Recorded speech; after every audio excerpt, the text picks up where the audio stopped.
A man stands in a doorway with nothing behind him.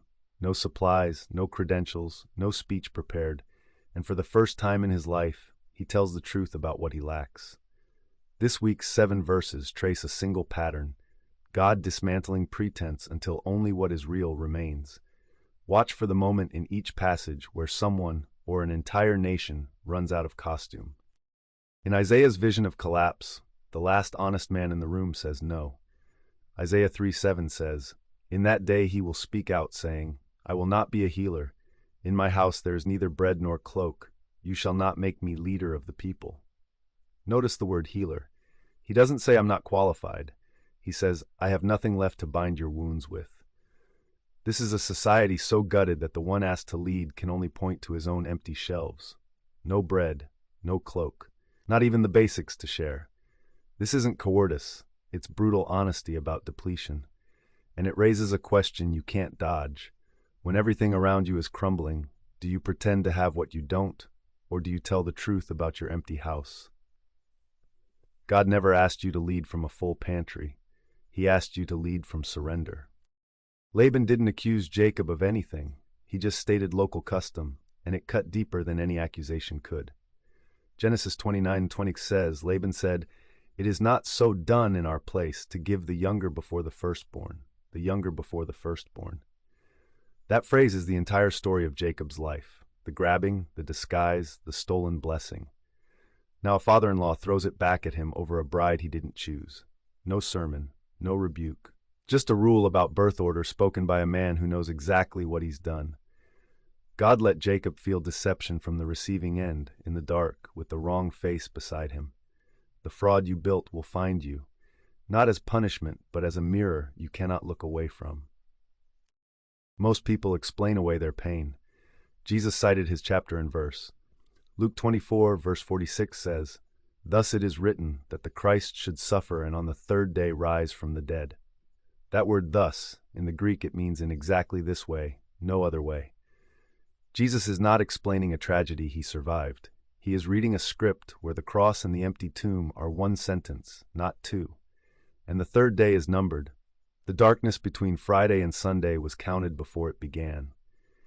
If your suffering has a third day written into it, you are not abandoned, you are mid-sentence. The most dangerous person in your life sleeps next to you. Micah 7:5 says, "Put no trust in a neighbor, have no confidence in a friend. Guard the doors of your mouth from her who lies in your arms." Micah says doors, not walls, not silence. A door is something you choose to open or close. Even in the most intimate moment a human body can occupy, arms wrapped around another person, the prophet says your mouth still needs a threshold. This is 8th century Judah, where corruption has eaten so deep that pillow talk becomes evidence. When a society breaks covenant from the top down, the rot doesn't stop at your front door, it reaches your bed. When every human bond has failed, God remains the only safe place to speak. We call it a bad season. Hosea calls it a harvest you planted. Hosea 10:13 says, "You have plowed iniquity, you have reaped injustice, you have eaten the fruit of lies, because you have trusted in your own way and in the multitude of your warriors." Notice the verb eaten, not will eat, eaten, past tense. The cycle is already complete. Hosea isn't issuing a warning here, he's reading an autopsy. Israel plowed, reaped, and consumed, and the root beneath all of it was one word: trusted. Not trusted in nothing, but trusted in your own way. The harvest wasn't random, it was directional. Check what you're trusting. The soil doesn't lie about what was planted. Paul's most radical financial instruction has nothing to do with an amount. 1 Corinthians 16, verse 2 says, "On the first day of every week, each of you is to put something aside and store it up, as he may prosper, so that there will be no collecting when I come." Notice the phrase "store it up." Paul wants the money set aside before he arrives, not raised in an emotional moment when the need walks through the door. That changes everything. This is generosity as discipline, not impulse. Decided on a quiet Sunday morning, proportioned to what you actually have, not what someone else gave. The act of setting it aside week after week is where the formation happens. Generosity that waits for the ask already missed the point. Decide before the need arrives. Peter lists 5 sins in this verse. Not one of them can be committed alone. Writing to scattered believers already under social attack, 1 Peter 2:1 says, "So put away all malice and all deceit and hypocrisy and envy and all slander." That phrase, put away, in Greek it means to strip off, like clothing. Peter chose that word deliberately. These vices are not conditions you manage, they are garments you remove. And notice, everyone targets the people beside you, your community. Deceit, envy, slander, these are how a church under pressure eats itself from inside. Peter is not calling for niceness. He is forbidding you from becoming toward each other what the world already is toward you. The threat outside your door is not the one that will destroy you. The one wearing your face will. There are two ways to end up exposed. You can strip voluntarily, or you can wait until the fabric rots off your back. Across this week, you heard both. You heard a man choose honesty about his empty house. You heard a command to remove relational sins like soiled clothing. You heard an instruction to set money aside in the quiet, before emotion could dress up stinginess as generosity. These are voluntary acts, chosen before the crisis, decided in the ordinary air of a Tuesday morning. But you also heard what happens when the stripping is not chosen. A deceiver discovers deception has a mirror. A nation eats the full harvest of its own planted lies, and only then hears the diagnosis read back.